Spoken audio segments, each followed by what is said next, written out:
Is at my table, 99% of the encounters are a fight to the death. GameMasters here, and I'm willing to bet that a vast majority of the role-playing combat at your table ends in the same way, with either the players or the bad guy meeting their demise. Morale is often overlooked by a sheer red-eyed rage of good old-fashioned bloody revenge, but buried deep in the Dungeon Master's Guide on page 273 is a small section called Morale. It's an optional rule, but when used, it can allow the monsters being fought to have a chance to simply up and run away. Players, of course, will likely chase them down, being the murder hobos that they are, but there are some creatures that simply want to get away so that they can live another day. Video games. Games like, for example, take Elden Ring. It doesn't matter what level you are, doesn't matter what weapon you're holding. Every creature in that game is going to stir and come after you, even the ones that you can one-shot, and that's just how the game was programmed. But in Dungeons & Dragons, the monsters can make attempts to get away, especially if they see a group of 5 or 6 people walking or running towards them, all dressed to the nines in powerful-looking gear, brandishing menacing-looking weapons. In other words, if the creature is surprised, this could trigger a flight response. It might even recognize that it has no hope in hell in even nicking your armor. Put it this way.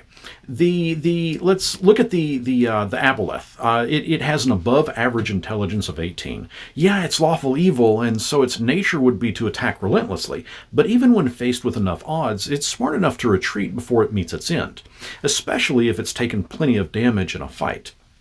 Morale even states that if a creature that is reduced to half its hit points or fewer for the first time in a battle, that they may make a morale check. To make a morale check, the creature would roll a DC 10 wisdom save, and if that save fails, they flee as quickly as possible. But if they cannot flee, then they'll simply attempt to surrender. Again, there's nothing stopping the characters from getting medieval and putting an end to the shaken creature. Further, if the party faces a group of monsters that has a very distinct and clear leader, a pack of kobolds, for example, and the kobold leader is slain, the rest of that group may make a morale check. This could even be used for the player's benefit. Consider this. Should a character get so low in hit points that a single additional hit from a nearby monster would be the difference between life or death for them, and no other player characters are in range, but another player makes a successful ranged attack against the monster and knocks it to below half its hit points, make a morale check, and on a failed save, it attempts to run off, giving that wounded player an opportunity to survive. But keep in mind that it's possible that that particular monster that just ran away is simply going to run back further into the cave where 50 more of its kind are resting and will alert them to your presence, which is likely why my players are all murder hobos. As mentioned, morale is an optional rule. The DM can also just as easily decide if the monster is willing to flee of its own volition or not. But for those out there that like to roll dice for a big decision, and let's face it, choosing to openly stand there and receive a sword through your body versus just up and running away, that is a big decision. But morale would be how you'd resolve that. Given there would likely be some monsters that simply would fight to the death, they'd refuse to run away. It's not in their nature. Take a lich, for example, or even a zombie. A zombie is probably the better example. A zombie just doesn't have the capacity to feel the need to turn and run. Morale. I just don't see it being used all that often.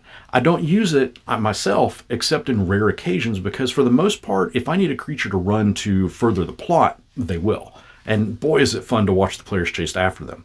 Which, chase, that's another optional rule found in the DMG, but that's a video for another time. Do you use morale rule, or do you feel that it's too tedious to kind of keep up with? What other circumstances can you think of that could cause a monster to full-on up and run away, or otherwise flee the scene? Talk to me down in the comments, and until next our paths cross, may your morale and resolve stay strong.